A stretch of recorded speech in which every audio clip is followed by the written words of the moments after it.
Nagtanong pala sa akin si Dilte kung paano daw pagawin ang mga aro ng mga ganito at saka yung mga kamay ba para magbago siyang posisyon ba. Pero sa sobrang dali nito, isali ko lang sa tutorial dito yung mga pag-remove ng picture ng ganito, yung ilagay yung picture o saan gusto nyo ilagay. Madali lang talaga to. Let's go!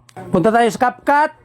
New project. Pag new project na, hanapin natin itong mga picture dito. Iuna natin itong isang picture yung walang tao. I-add lang natin. Pag na-add na yan, ang gawin natin dyan, pindutin lang natin yung plus. Kita nyo yung plus. Pindutin yung plus. Idagdag natin yung picture na may tao. May tao ba?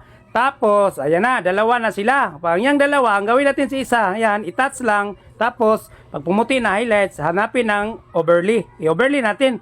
Pag na-overlay na, ang gawin natin dyan, hanapin ng remove BG. Remove background ba? Tapos auto removal. Pag auto removal na, tingnan nyo na gano'n ang resulta. Tapos i-touch nyo lang screen. I-touch nyo yung screen, paliitin ninyo or saan nyo siya gusto ilagay.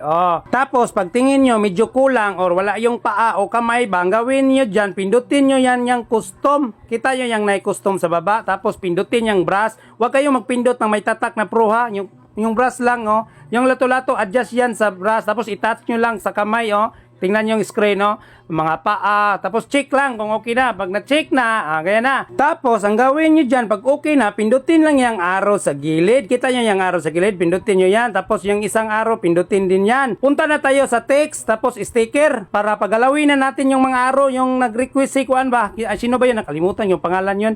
Ang sample lang natin dito, yung arrow. Ito yung arrow, Siyempre, i-check lang yan. Pag nangyan ng arrow sa baba, ang gawin natin dyan, palitin lang ko palitin ko to, ilagay ko to sa gilid. Tapos, pindutin yung diamond. Magka-diamond man siya dyan sa baba. Tapos, i-touch yung video, pabante niya. I-touch din yan, saan nyo gusto. Magka-diamond siya dyan sa baba, automatic magka-diamond. Pag ginalaw yan, keyframe pala tawag doon ng diamond na yan. Diamond lang sinasabi ko kasi wala man yung alam yung iba. Turo mo tayo sa walang alam.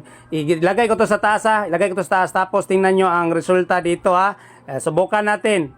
Tingnan nyo. Di ba? Gumalaw na pwede na yan i-export. Paki-follow na lang guys. Paki-share na lang po para makatulong sa mga baguhan. Maraming salamat.